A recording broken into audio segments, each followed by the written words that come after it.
basically what has happened is there is no amateur sports anymore. This is professional sports where you're being paid to play at colleges. Calipari thinks you're old if you're past a freshman at the college level. Taking the bag and making a bunch of money has always been for old guys in college athletics. Maybe we are in an era that needs to be exploited, is get guys who aren't good enough to go to the NBA after a year or two, but are good enough to be damn good college players. I mean, there are a lot of older gentlemen with beards playing basketball in college right now. There are. So you know, the one that's crazy is the guy comes in and he's waving to his kids up in the seats. And you're like, wait a minute, the guy got 2 kids. He's still playing college basketball. Crazy thing, he's using NIL for his first wife's alimony. And now he's still playing college basketball. Are we nuts? So now you have these kind of games and these kind of scores. That team is really old. My guess is, again, we're probably the youngest team in the SEC. We'll be one of the 3 youngest teams in the SEC. Those teams are old. Last year, every team was old in our league. They were old. And so now you're going to have those kind of things. And you're also going to have a team like a Fresno beat somebody because they got all grad students, seniors, and their average age is 25. And your average age is 19 or 20. All right, there's John Calipari, head coach of Arkansas, talking about the agedness of the modern college athlete, and he's talking about it as though it's a problem. It's not like the good old days, is it, John, when you would just bring in somebody for 1 year, try to recruit your way to a national championship, and then send 3 or 4 guys to the NBA the following year. Calipari thinks you're old if you're past a freshman at the college level. I know how he did it for a long time. And yeah, it's a brave new world when they have whiskers, because the Calipari model for a long time was you bring in the 5-star blue chip freshman and you get them by any means necessary, is how it went.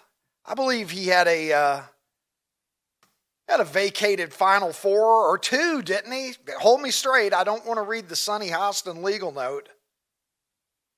I know it happened in Memphis. Didn't he have a problem at UMass as well? Correct me if I'm wrong. You were illegally recruited right now, by the way, just simply for looking at this photo. 2 of the GOATs. Hey, listen. Taking the bag and making a bunch of money has always been for old guys in college athletics. It was for old guys like Calipari and Rick Pitino and every one of these coaches who's making 8 figures a year at the college level running their fiefdom. Well, now the players are getting a bite of that pie. And by God, if they've got to stick around until their children are in high school, I say more power to them. I want to see some seniors. And if it's got to be graduate students, I'll take that. If that's the deal I have to make for a world of college basketball where everybody isn't gone in 15 minutes anymore, I'll take it. And if you draft guys that want to stick around for 4 years, maybe we are in an era where the inefficiency that needs to be exploited is get guys who aren't good enough to go to the NBA after a year or two, but are good enough to be damn good college players and give you 4 years. Maybe that is the way that it is. Although now it seems like they're staying 7 or 8. A lot of these guys have been in college longer than Booger had been in college before he joined Lambda. Let me welcome to the program now a man who I believe is a brother in Lambda. I speak, of course, of the international streaming star who joins me from the American soil again. He's back in Nashville, Tennessee after his European vacation. Ronnie T-shirts. Welcome home, brother. What's happening? Well, I'm happy you're back. The world has been restored again for me. I missed you. Yeah, I missed you buddy. too, It's been Ricky. like 2 weeks. I was getting all nostalgic nostalgic on the program. I mean, to be fair, I did a show from Florence. I had my picks done by my man Cristiano in Rome, and I was consuming you over there. So there we were there. We texted while we were there, or so we're good. Yeah. We're back. We're back. It's good. Well, welcome back. Look, we're starting off not with your favorite sport, but with one of your favorite things, college athletics. And the NIL era, there's no doubt about it. It's an entirely different world. Calipari, that was pretty funny. I don't know, what his broader point is other than, scoring a couple of laugh lines there at the presser. How do you feel about it? I mean, it is turning the model on its head, because for guys like you and me who grew up loving college athletics in the 70s and the 80s and into the 90s, a world where even Michael Jordan played college ball for 3 years, right? Yep. You get used to these guys, and you felt like you kind of knew them. You'd Have see a them develop. relationship. You'd see them You have grow. a relationship with them. Yeah. And we lost that for a very long time. Yeah. With just the, churn and burn of bringing in a guy who just stays for a year and off he's gone. And the next year, he's coming off the bench for the Sacramento Kings. Yeah. What do you make of the new era? Is it better? Do you like the NIL and these, 25-year-old, 12th year athletes? I really think what's happening right now is there was the Jerry Seinfeld line about rooting for laundry. And I just kind of feel like we're just rooting for laundry now because, you mentioned, is the blueprint to get guys that aren't so good, but they're going to stay for 4 years. But the problem is, Ricky, if they go to Kentucky or they go to Auburn and they have a pretty good season, their freshman or sophomore year, well, they're just going to potentially leave and go to another school for a higher bidder, even if they're not, NBA ready. And so then you're at a smaller school, like what happened with Wichita State, whatever it was 10 years ago in Loyola of Chicago. That's not going to happen anymore because these guys, as soon as they're good, their freshman year, they're gone and they're going to a big school. They're going to go to a blue blood or maybe a light blue blood. So I think college athletics as we've known it, and I think it's more prevalent, going to be more prevalent in basketball than it is football. I think you're just rooting for laundry. It's like, who's your college? Who's your team? And you just root for them because year to year, man, these rosters very rarely look the same year to year. Yeah, I mean, I remember the 92 Kentucky team, the one that lost to Duke, the Christian Laettner game, some people think the greatest game ever played, at least at the college level. A hell of a game at the Spectrum in Philadelphia. Broke my heart. One of only 2 times in my adult life that I've cried at the result of a sporting event because everybody in Kentucky believes so much in those kids. And that was Pitino's, crop when he came in, and all of those kids, I think we had like 5 or 6 kids who were all seniors together on that team. And you had watched them basically rebuild the Kentucky basketball program with Rick Pitino after everything that went down with the Eddie, Sutton scandal that happened in the late 80s. And so by the time they left, it was like watching, it was like watching your kids graduate and watching their friends that have, been over to the house a million times and you'd been to all their games through the years. Absolutely. And it meant something. And now you're right. It's a far different thing. So look, I never know what the WTFs are exactly, but I know that we're on the same general topic today. Yep. I have been informed by Tim. So with that said, I will simply continue this conversation by turning my head slightly, looking at you quizzically for the first time in a good while and saying, what the fuck, Ron?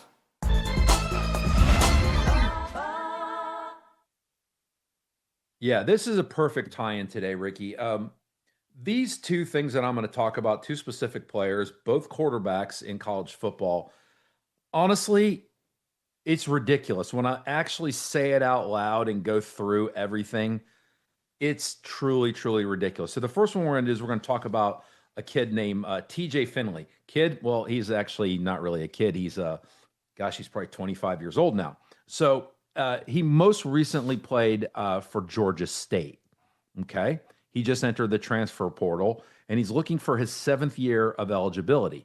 7th year of eligibility. Well, his first year was the COVID year, 2020. He was at LSU. He then went to Auburn, then to Texas State. Then he went to your Hilltoppers, Western Kentucky. Then he went to Tulane. Go Big Now Red. he's at Georgia State, and now he wants to go somewhere else. Like, Ricky, this is absolutely crazy. It's insane. It's not good for the kids. I mean, everybody can do whatever they want. We got free will. You can do whatever you want. But old guy advice to these guys. Relationships matter in life. And when you jump from place to place to place to place to place, you don't have a chance to really form a relationship. You don't have a place to call home. You want to transfer once, I think you can do it. But when you're transferring 4, 5, 6, 7 times, you'll never have a place to call home. You're never going to be a part of a brotherhood. And I know that sounds like womp, womp, womp, womp, womp. But as an old guy, I know how important those things are, man. In life, relationships are so, so important. And when these kids are jumping, because here's the thing, they're at these schools for what, Ricky? 3 or 4 months? Because as soon as the season's over, they're out. Yeah, I mean, this kid, to be clear, is petitioning to go to his 7th school in 7 years. Yep, started in 2020. This would literally be 7 schools. Yep. In 7 years. Now, look, for Ron, for the people who don't understand, and I'm still murky on this a little bit myself because I'm not Johnny College. How do you arrive at 7? How does that? Okay, I get the COVID year. Right. I get that one. Okay, that's an extra year. So another year could have been a red shirt. 7.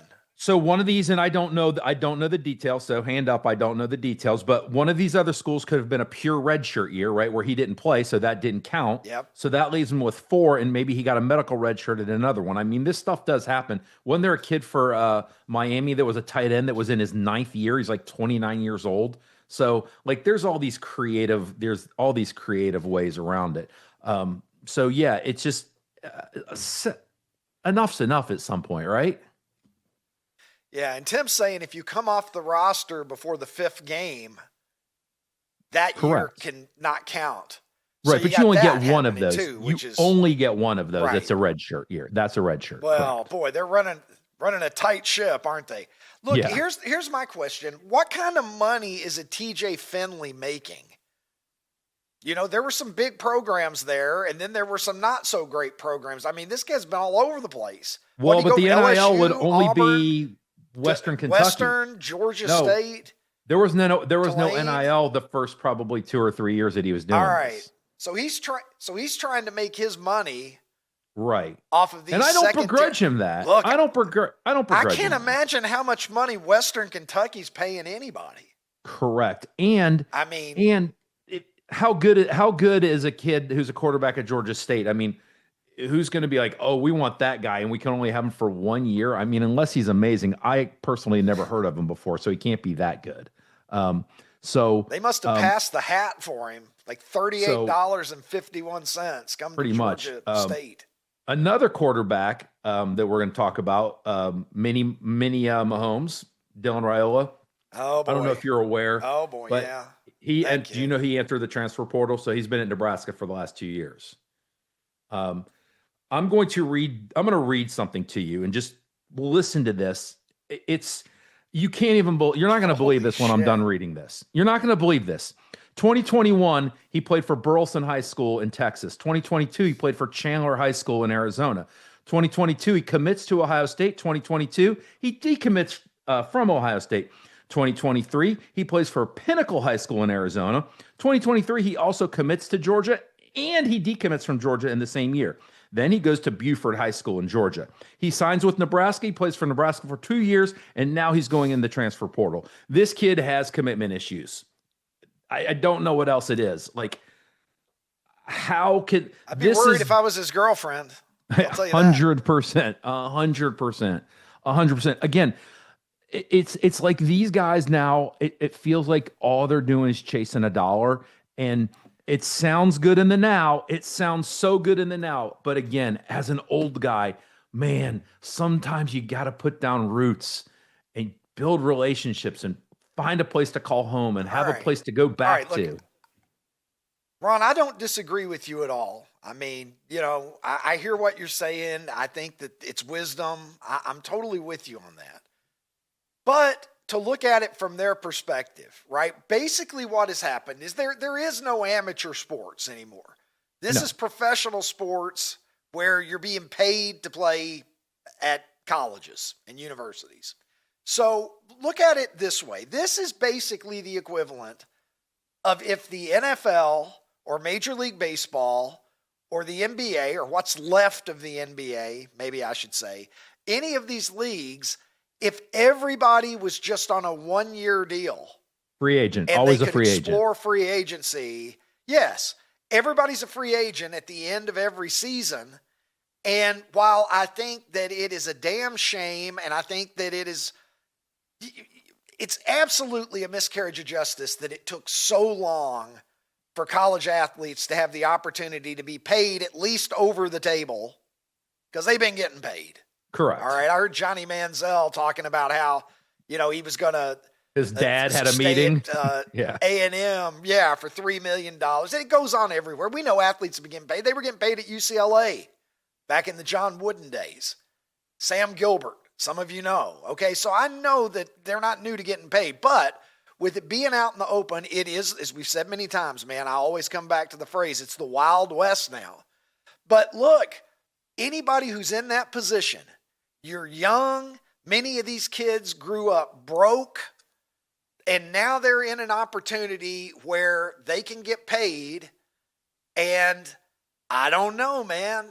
While I understand what you're saying about putting down roots and relationships, but if you're 18, 19, 20, 21, shit, I don't care up into your 20s. Because as we've said before, Ron, for some of these kids, the peak of their earning power is now. For guys like you and me, we started out, we grinded, and then our earning power went up as we got older and we got established, or we did things in our lives. Figure things out, yeah. It's backwards now. Even if they go on and get good, normal, regular life jobs, for a lot of these kids who are not capable of moving on to the next level, this is it. This is their earning window to if they're smart, to set aside money for retirement, to buy a house, to take care of their parents, whatever the case might be. So, it's sort of like get it while you can. And so while I look at Rayola's trajectory there, and I think about TJ Finley trying to go to 7 different colleges in 7 years, and I agree, it's just such a bad look. If you're in that situation, if you're one of these kids, I can see why there is a strong temptation to do that, because this is their opportunity to back the truck up and set themselves up financially for the rest of their life. Now, here's my counterpoint to what you just said. I do agree with what you just said. You got it. Like, if you have an opportunity to make money, you have to take it. But we're going on the assumption that, like, maybe at school A, I'm making numbers up right now, they're giving you $100,000. And then school B is like, come to us, we'll give you $500,000. Okay, well, that's a massive difference, and you kind of have to do it. But if you're going to go from $100,000 at school A to $115,000 at school B, I would argue your long-term benefit, especially even financial, is to stick it out, become an integral part of that community, and then you can work forever. I mean, if you keep your nose clean and you smile in Columbus, Ohio, or Madison, Wisconsin, or Lincoln, Nebraska, or we'll just keep naming them, you have a job for life.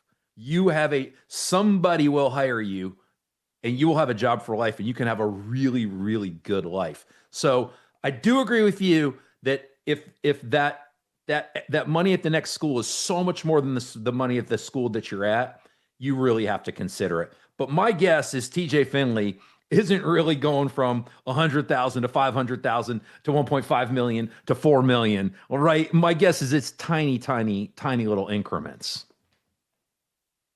Well, he's awfully greedy then, isn't he, Ron? Can you imagine? Wouldn't you just get tired of moving? I've still got boxes everywhere. Moving's the I moved worst. in over a month ago. I got Moving's the boxes everywhere. worst. I mean, I look for reasons not to move. If I can find one, I won't. So who wants to move 7 times in 7 years? All new friends, a whole new place. Again, You're leaving that's people behind. that's why I'm He's saying a there's vagabond. other things to This think kid. about. Kind of this is back to what you were talking about. I don't know if this is all sustainable for college athletics because you and I, dude, I'm an Ohio State fan. I don't care what they do. They could pay every single player a gazillion dollars and they could have a whole new group of players come in every single year. And Ohio State football is so ingrained in me. I will be an Ohio State fan and I will go to games and I will watch them until the day I die. But you take a younger generation who doesn't have that love and that feeling that I do. At some point, they're going to go, I have other things to do. I have other things to spend my money and my time on because this isn't that important to me. There's nothing here for me. And so I don't know if this is sustainable. They're going to have to figure out a way to keep players. You take a smaller school. Let's just use East Carolina football, okay? A kid goes to East Carolina football that maybe is a 2-star, maybe a 3-star if they're lucky, and he just has a phenomenal freshman year. He's gone. He is gone. Ohio State or Nebraska or Oklahoma or USC or somebody is going to pluck that kid up. And it's AAA. It's AAA is basically what it is. Right. So we've got to have something in place where maybe if Ohio State takes the running back from East Carolina, Ohio State needs to pay East Carolina a fee, kind of like what they do in professional soccer in Europe.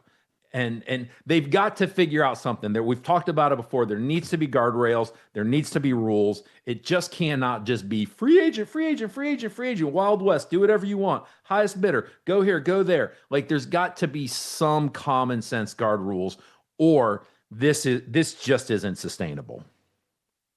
Yeah, swinging from one kind of unhealthy wildly to the entire other side of the spectrum to a different version of wildly unhealthy isn't a great idea. One thing's for sure, Ron, it's not your dad's college athletics world anymore. And in fact, it's not even our own. It's not ours. We'll see how things move forward, but I can't relate. I never feel any older than when I try to wrap my head around what's going on in modern college athletics. But you're absolutely right. Something has got to give somewhere because this just isn't sustainable.